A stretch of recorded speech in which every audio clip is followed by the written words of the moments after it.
Okay, so this is my third video explaining this, so if you haven't seen the other two, please do. But I'm going over the two big sleepwalking incidents of my life that have haunted me. And as I go 6 months left of my 40th year, I fear this might happen again. So I've already talked about when I was 20. When I was 30, the big one happened. And when I was 30, I was working for a media group and I was doing heavy traveling, going to different conferences every year. I think that year we went to 15, heavy spring and fall kind of time frames.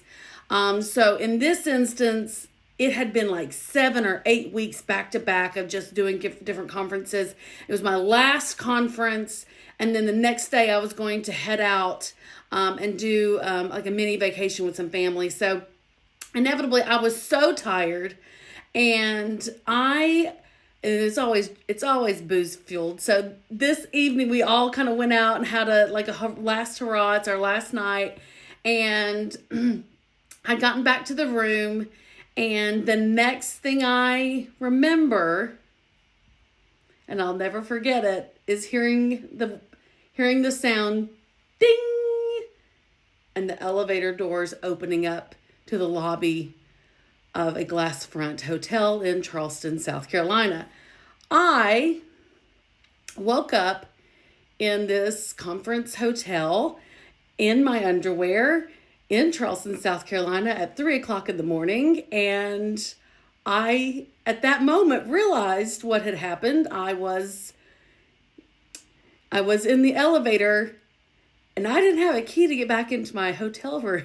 So at that moment in my underwear, I had to walk to the front desk, and I encountered a young man who was so very nice. But as soon as he saw me coming, goes, "Ma'am, are you sleepwalking?" And I was like, "I'm so sorry. I am mortified, but I don't have a key to get back in my room." So after some figuring out of what room I was in, because I didn't remember, we finally figured it out. He gave me a key.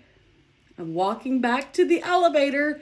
I drop the key, in which I then have to bend over and pick it up.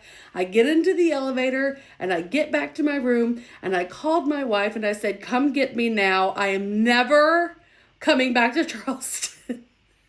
Of course, my wife was in Nashville. She could not come get me at that moment. Yeah, that's what happened when I was 30 years old in Charleston, sleepwalking.